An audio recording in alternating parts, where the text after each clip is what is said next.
Hello guys, मैं cherry आ गई हूँ ये रिश्ता क्या कहलाता है कि आज के एपिसोड के बारे में बकबक करने। सबका दुख समझ में आता है, सबके पॉइंट ऑफ व्यू समझ में आते हैं, लेकिन हमारी अभीरा का दुख किसी को समझ में नहीं आएगा।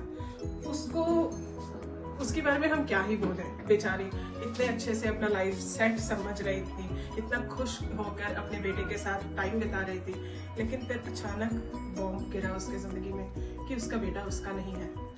उसका लाइफ कितना टर्न लिया है। वो तो इस झटके की वजह से उसे समझ में नहीं आ रहा है कि वो सही कर रही है, गलत कर रही है, क्या कर रही है। उसे बस इतना पता है कि उसका बेटा उसके साथ हो गया। बहुत सारे लोग शायद उसके इस काम को लेके जज करेंगे, उसे गलत बोलेंगे, बट एज अ मदर उसका फीलिंग्स कोई नहीं समझ पाएगा। प्रोमो में तो ये दिखा दिया है कि अभीरा और अरमान मिलकर रूही को उसके बेबी वापस दे दिए हैं, लेकिन अभीरा को कौन समझेगा?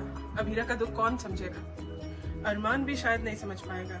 ऑब्वियसली उसको डे 1 से पता है कि दक्ष उसका खुद का बेटा नहीं, उसका भतीजा है, बट अभीरा वो तो अपना जान बसा लेती है दक्ष के ऊपर। और हमारी रूही, मुझे रूही के बारे में, रूही के कैरेक्टर के डिस्क्रिप्शन के बारे में मुझे ये बात बिल्कुल समझ में नहीं आ रहा है कि वहां पे उसका बेबी रो रहा है और ये बाथरूम में बैठ के ये खुद रो रही है। कोशिश करो नए तरीके से उसे कंफर्ट दिलाने की कोशिश करो, फीडिंग करवाने की, कुछ डिफरेंट तरीके खोजो। वो परेशान होकर वो बाथरूम में बैठ गई है।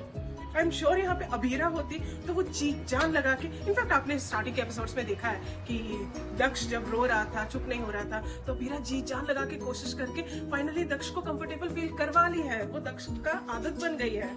और रूही कुछ घंटों में परेशान होकर रोने लग गई, बेबी से दूर भाग गई। क्या हुआ नतीजा? वो बेबी से दूर भागती जा रही है। She should find more ways to get comfortable with the baby. Obviously उसके लिए ये सब नया है, बट किसके लिए नहीं होता है। कैरेक्टर डेवलप करना बहुत जरूरी है रूही का।